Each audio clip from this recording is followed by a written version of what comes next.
नोएडा में international cyber गिरोह का भंडाफोड़ किया गया और इस दौरान चीनी नागरिक समेत 5 लोगों की गिरफ्तारी की गई है। उत्तर प्रदेश के गौतम बुद्ध नगर जिला पुलिस ने बेहतर निवेश अवसरों का झांसा देकर लोगों के साथ ठगी के मामले में साइबर अपराधियों के एक गिरोह के 5 सदस्यों को गिरफ्तार किया। साथ ही गिरफ्तार किए गए लोगों में एक चीनी नागरिक भी शामिल है। पुलिस ने हालांकि बीते दिनों बताया कि आरोपियों के पास से पुलिस ने भारी मात्रा में मोबाइल फोन के सिम कार्ड बरामद किए हैं और जिन्हें फर्जी तरीके से हासिल किया गया था। साथ ही पुलिस उपायुक्त विद्यासागर मिश्रा ने कहा है कि सूचना के आधार पर थाना एक्सप्रेसवे पुलिस ने सेक्टर 134 स्थित एक सोसाइटी के पास से तेंजिंग कालसंग, कृष्णा मुरारी, शोभित तिवारी, तेसिंग धोंदूप और चीनी नागरिक झू चुनकाई को गिरफ्तार कर लिया है। उन्होंने ये भी कहा कि इनके पास से पुलिस ने मोबाइल फोन के 223 SIM card, 2 laptop, 19 mobile phone, विदेशी मुद्रा, भारतीय मुद्रा, आधार कार्ड, पैन कार्ड और डेबिट कार्ड समेत और भी कई सामान बरामद किए हैं। डीसीपी ने कहा है कि पूछताछ के दौरान पुलिस को इस दरमियान जानकारी मिली कि चीनी नागरिक इस गिरोह का सरगना है और ये लोग सीधे सीधे लोगों को सोशल मीडिया के माध्यम से ठगा करते थे। उन्होंने कहा कि चीनी नागरिक के वीजा और पासपोर्ट की जांच की गई तो पता चला कि वो तीसरी बार बिजनेस वीजा पर भारत आया था। उसका वीजा अगस्त 2024 तक भारत में वैध भी है। उन्होंने कहा कि चीनी नागरिक का बाकी चारों से सीधा संपर्क भी है।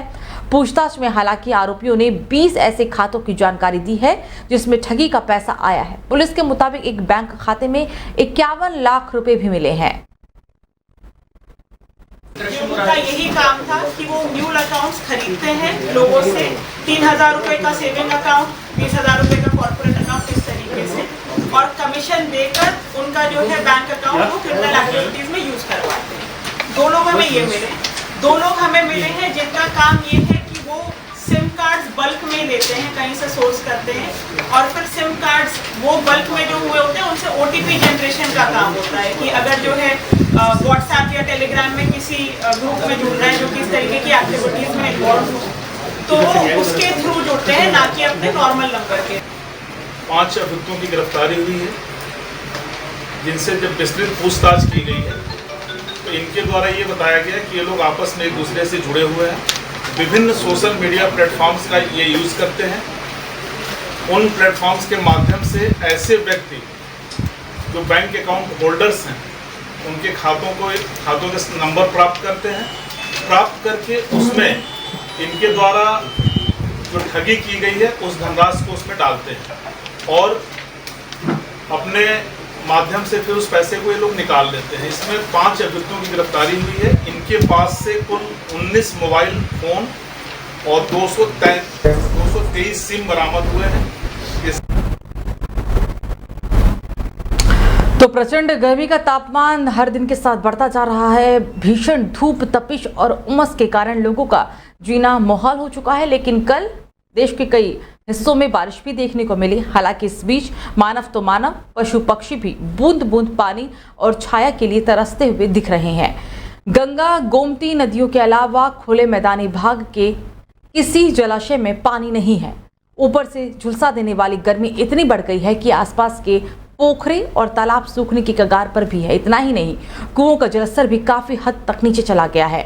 ग्रामीणों में पेयजल संकट के अलावा पशु पक्षियों को पीने के लिए नदी नालों में पानी की कमी भी हो गई है। और इसी कड़ी में श्री कृष्ण की नगरी में बढ़ते तापमान को लेकर पशु पक्षी भी अब सहन नहीं करते हुए दिख रहे हैं।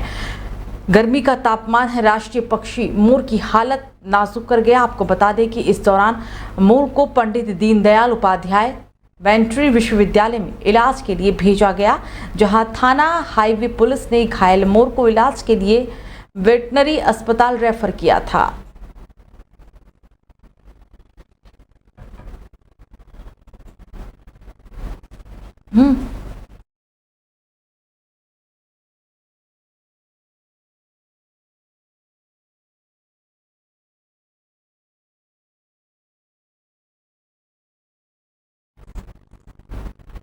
तो महोबा में भीषण गर्मी पड़ रही है। गर्मी में हीट स्ट्रोक, हार्ट अटैक का कारण बन गया है। हालांकि इस बीच इस समय तापमान के बढ़ने से गर्मी में हृदय रोगियों के लिए बाहर निकलना जाना काफी खतरने से खतरनाक भी नहीं है।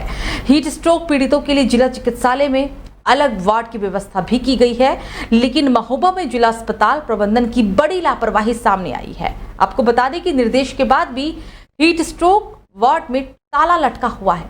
जिले में 48 डिग्री से भी ऊपर तापमान पहुंच चुका है। हीट स्ट्रोक की चपेट में आकर लगातार लोगों की जान भी जा रही है और खबर है कि इस दरमियान आधा दर्जन लोगों से भी ज्यादा की जान जा चुकी है। बड़ी संख्या में जिला अस्पताल में हीट वेव के शिकार मरीज भर्ती किए जा चुके हैं। भीषण गर्मी के बीच कूल वार्ड भी बंद है और शहर के कोतवाली क्षेत्र के जिला अस्पताल की हम आपको ये पूरी हालत बता रहे हैं। हम आपको तस्वीरें भी दिखा रहे हैं। आप देख सकते हैं कि साफ तौर पे एक नोटिस चस्पा है और इसमें लिखा हुआ है कि हीट वेव रूम बंद है अस्पताल में। हालांकि दूसरी ओर कई मरीज भी भर्ती है, लेकिन इस बीच एक जिला अस्पताल प्रबंधन की ये बड़ी लापरवाही इसे कही जा सकती है।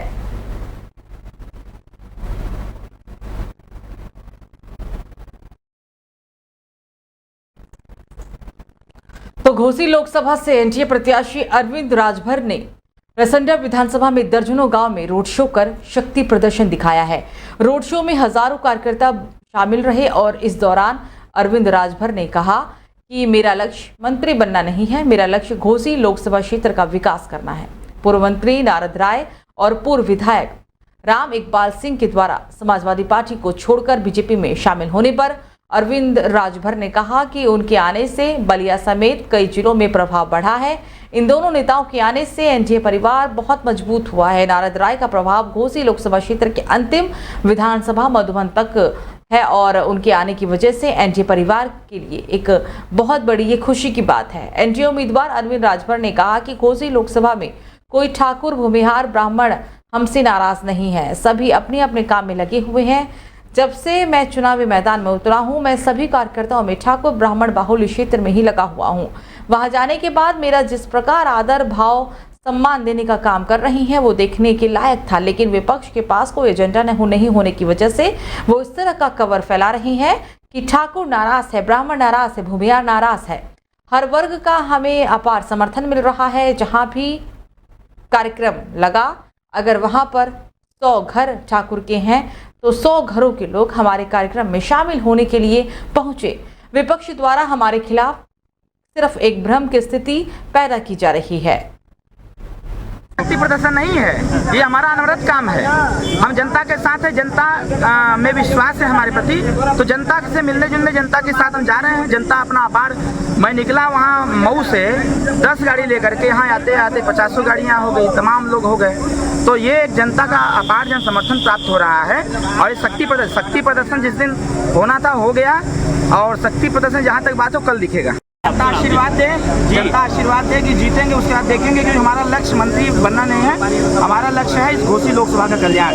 यहाँ की माननीय श्री राम इकबाल सिंह जी और माननीय नारद राय जी के आगमन